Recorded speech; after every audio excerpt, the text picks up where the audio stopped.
watu wameongozwa na tumbo zao, kwa sababu hata kuna maswala yanaulizwa kama Gachagua alivyotolewa na kusema kwamba alikuwa alipwe, Raila naye alipewa ngapi ili aweze kusupport mheshimiwa rais. Kumaanisha hakutakuwa mambo ya mabadiliko sana, hasa kwa upande wa maendeleo. Ile tu ni ile ameweza kuleta jamii ya tuseme kama ni Raila, mheshimiwa Raila amekuja ni kama amekuja na jamii yake. Kumaanisha sasa jamii yake ndio imeweza kuingia kwa serikali. Na wewe umekuwa ni mtindo kwa kila serikali, yeye huwa bado anakuja na mambo ya nusu mkate na mambo kama hayo. Jaja kama kawa kama dawa zote siku tukiwa pita ndani ya mitaa ya Nakuru.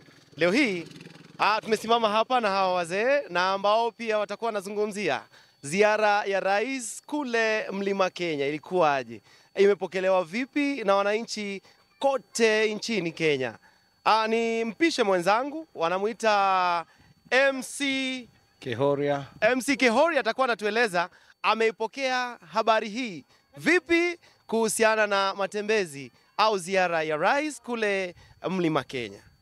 Kwa majina ni Kehoria James, mimi ni mfawidhi masuala ya ucheshi na sherehe na mshereheshaji.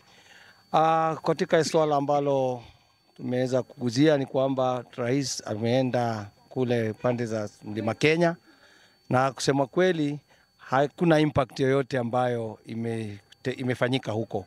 Tumeweza kusikia kuna watu walikuwa kama kulazimishwa kwenda, na niseme kwamba haitaleta mabadiliko yoyote katika siasa ya sasa hivi, kwa sababu mambo ambayo yamekuwa yakitendeka, hasa tukizingatia kwamba walipomngatua naibu wake, hayo masuala yameleta tumbo joto katika eneo la kati, na kutembea kwake tumeona kwamba anaenda kurejelea kuzindua miradi ambayo ilikuwa imezinduliwa.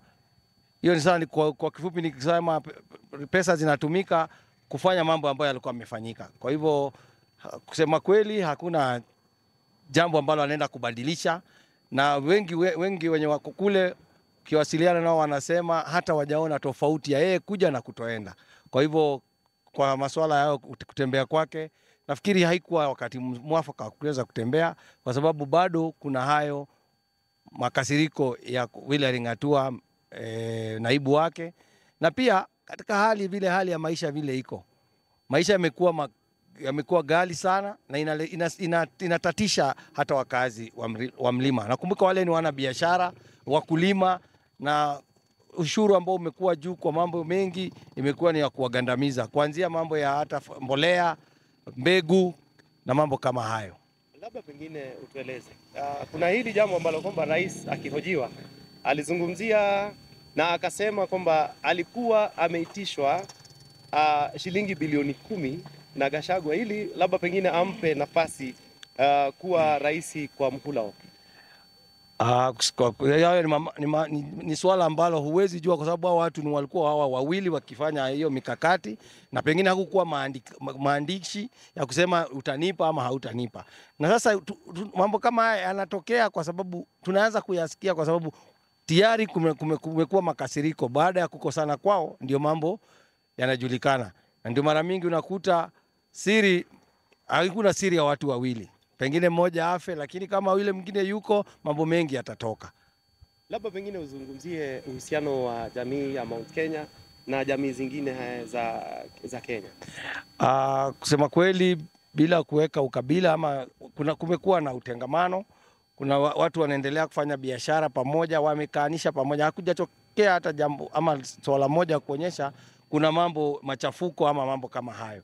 Kwa hivyo watu bado kuna umoja. Ni hapa tu juu ndio katika mambo ya masuala ya rais anavyofanya mambo ndio pana utata, lakini mengine yanaendelea kawaida. Sijasikia hata eneo fulani wakiwa na utata ama kusema kuanza kupiga jamii nyingine, hapana. Tumeona amani ikiendelea humu nchini, na tunashukuru watu wamekomaa sasa kisiasa, wamekomaa hata kimaisha, na wamejua muhimu ya kukaa kwa pamoja, kwa sababu mara mingi utakuta watu wakipigana ama watu wakikosana, kuna wale ambao wanakuwa waathiriwa na mambo kama hayo. Sisi tungeendelea tu kuhimiza yule ambaye amekosea, kama ni rais amekosea kwa ahadi ambazo amekuwa akiwekea watu, si wananchi. Wananchi waendelee kujitafutia unga yao na yote itakuwa ni sawa. Labda pengine unaweza ukagusia kwa muktasari kuhusiana na mambo ya broad based government, vile ambavyo ODM waliingia kusaidiana au kufanya kazi pamoja na kuhusiana mambo ya broad based government. Ni kumaanisha kwanza, mwanzo tumeweza kuona kwamba kuna watu wameongozwa na tumbo zao, kwa sababu hata kuna maswala yanaulizwa kama Gachagua alivyotolewa na kusema kwamba alikuwa alipwe, Raila naye alipewa ngapi ili aweze kusupport mheshimiwa rais. Kumaanisha hakutakuwa mambo ya mabadiliko sana, hasa kwa upande wa maendeleo. Ile tu ni ile ameweza kuleta jamii ya tuseme kama ni Raila, mheshimiwa Raila amekuja ni kama amekuja na jamii yake. Kumaanisha sasa jamii yake ndio imeweza kuingia kwa serikali. Na wewe umekuwa ni mtindo kwa kila serikali, yeye huwa bado anakuja na mambo ya nusu mkate na mambo kama hayo.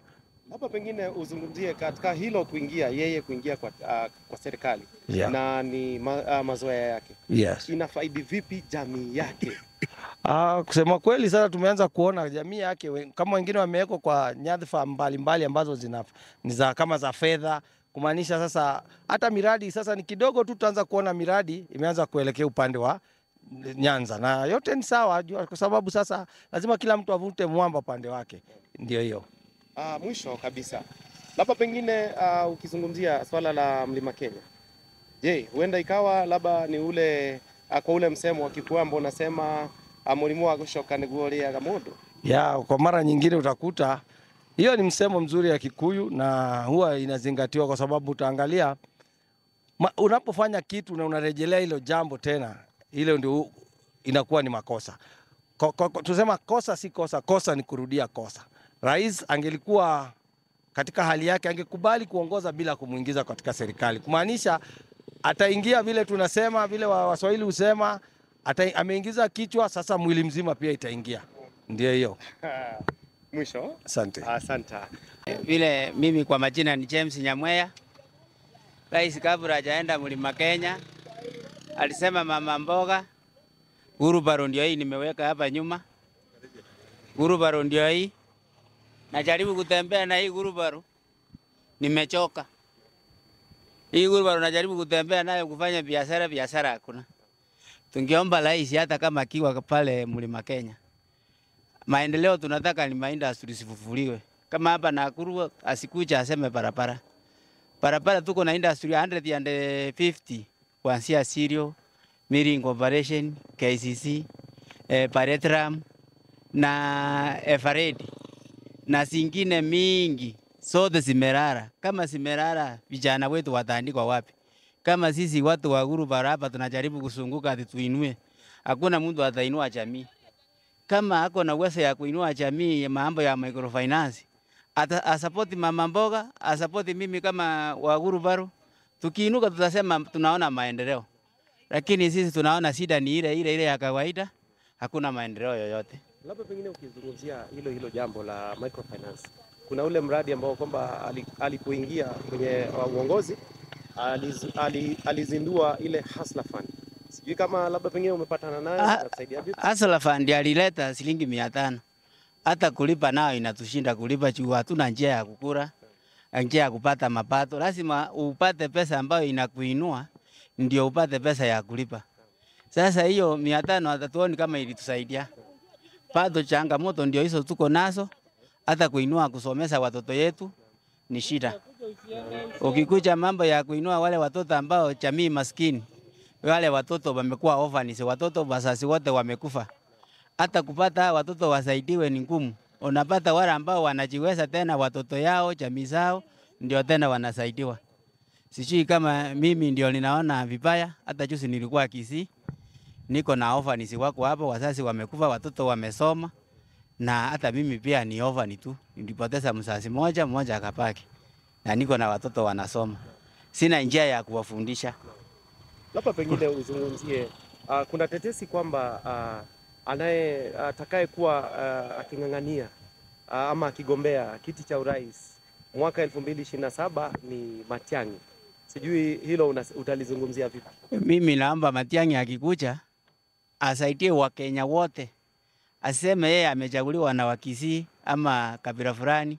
Yeye akikuja angalie mambo ya industry. Asituambie mambo ya barabara, mambo ya maji. Kama hapa Nakuru tuko na maji kila mahali. Ile kitu tunataka ni yule mtu ambaye ako na utu na wananchi. Wakati akiwa na utu na wananchi, asiwe na tamaa. Ukiwa na tamaa, hautasaidia wananchi. Tunataka yule mtu ambaye anaangalia wananchi, hata kama shida ya SHA, watu wanaenda hawatibiwe. NHIF ingekuwa ni uwezo wetu kama wananchi. NHIF ingekuwa irudi vile ilikuwa na isaidie wananchi. Chukubadilisha na ile pesa ambayo ilikuwa kwa NHIF ienda kwa SHA, itafanya nini pale? Iko manyumba ambayo NHIF imenunua na tulichangia wakati tulikuwa tunafanya vibarua kwa industry. Hizo nyumba siko. Sinaenda wapi? Sinaenda kwa SHA ama tena sinaingia kwa watu wengine wanakula kama Sabaretram. Kwa hivyo sisi tunataka yule mtu ambayo anaangalia Kenya inaendelea wapi, population ya Kenya imeenda juu, ni nini Wakenya wataweza pata na ni nini ambayo itainua Wakenya wagirow. Tusirudi 1992, Kenya iende mbele. Tunataka Kenya iende mbele. Kama ni mambo ya ukulima iangaliwe sawa sawa, na kama ni mambo ya biashara pia iangaliwe sawa sawa. Kama ni mambo ya kuinua jamii, mtu kama mimi, mtu wa chini, mtu wa Gurubaro, niinuliwe njia ambayo inafaa. Kama sina mafundisho, nipewe mafundisho ambayo jinsi ambayo ya kuinua biashara yangu. Hiyo nao nitasema rais ambaye akifanya hivyo atatusaidia. Lakini kama tunatembea tu vile tunatembea hivi na Gurubaro na hakuna chochote, unahangaika, kulipa nyumba ni shida, bado tunaona maisha ni ile tu. Labda pengine mwisho kabisa, ukizungumzia hili jambo ambalo rais liko kwa mdomo wa rais kila wakati, ambao la affordable housing. Affordable housing, hiyo kwa upande yangu mimi naona hizo nyumba, wale watu ambao wanakatwa ni kisasi ambao kinakuja kinaenda kufaidika. Sio wale ambao wanachangia. Hizo nyumba siko na account, siko na wenyewe. Nyumba ikijengwa ikimaliza inauzwa. Mwenye anauziwa sio ule mwenye anachanga. Ni mtu ambao tofauti amekuja amefanya nini? Amenunua. Ile ni kitu ambao tumeona inatendeka. Kwa hivyo kwa affordable houses ni vizuri ajenge, lakini itasaidia kisasi ambao inakuja. Yes. Ameipiga mwisho. Tuko bado tunazuru maeneo yote ya Nakuru, tukiendelea kuhoji na kujua ni vipi watu wanaipokelea safari ya rais kule Mlima Kenya. Bado linasalia likiwa swali kwa watu wa mlima. Je, mulimo wa gushoka neguo uriega mundu? Hilo linabakia likiwa hilo, nikitangazia BWTV na NLS, yani Next Level Savage. Langu jina kama kawa kama dawa, nite MC Raha, kijana handsome mwenye dimple moja.